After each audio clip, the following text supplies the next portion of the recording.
এই শীতের সময় খুব আরেকটি পেশেন্ট আসলে খুব কমনলি দেখা যায়, ফিমেল কমন, এবং সেটা হচ্ছে যে younger patient common.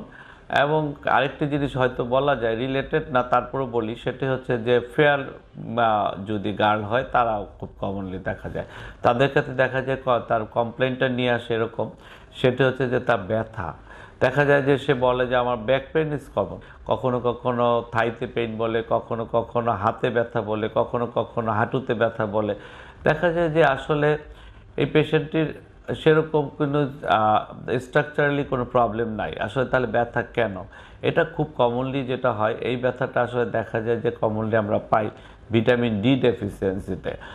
Vitamin D deficiency এই ইয়াঙ্গার ফিমেল যারা, তাদের ক্ষেত্রে এটা বেশি হয়, এবং তাদের আসলে দেখা যায় যে সান এক্সপোজার একেবারেই কম, যেটা সত্যি কথা। সান এক্সপোজার একেবারেই নাই।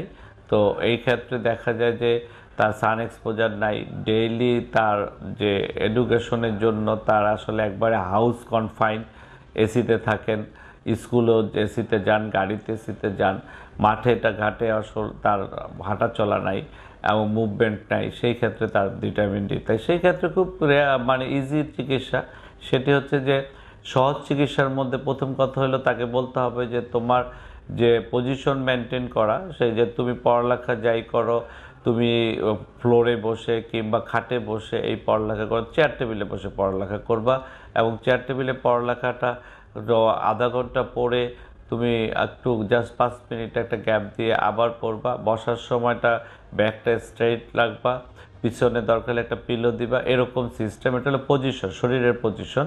সেকেন্ড হচ্ছে গিয়া প্রতিদিন একটু সান এক্সপোজার লাগবে, minimum half an hour, 1 hour হলে ভালো হয়। এটা সকালের দিকে হলে ভালো হয়, বাংলাদেশে গরমের দিনে রৌদ্রের তীব্রতা অনেক বেশি থাকে, সেক্ষেত্রে সমস্যা। এটা আমরা বলি যে সকাল 9টার থেকে, এখন যেহেতু শীতের দিন 10টার দিকে 9টার দিকে সান এক্সপোজার করলো। সানটা এরকম যে আপনার সান এবং যে আপনার সূর্য এবং সূর্যর যে ছায়া, এই দুটার মাঝখানে যদি জাংশনে বসতে পারেন, সেই ক্ষেত্রে হয় শরীরে যাতে রোদ লাগে, আসলে সত্যি কথা সেটা রোদটা লাগাতে হবে এইটা। অথবা রোদ্রের মধ্যে পার্কে যে হাঁটেন, এটা করতে পারেন।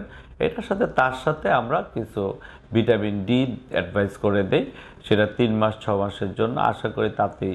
আর ব্যথার জন্য দরকার হলে সিমটোমেটিক কিছু এনএসআইডি মাঝে মধ্যে খুব রেয়ারলি দিতে হয়, দেই।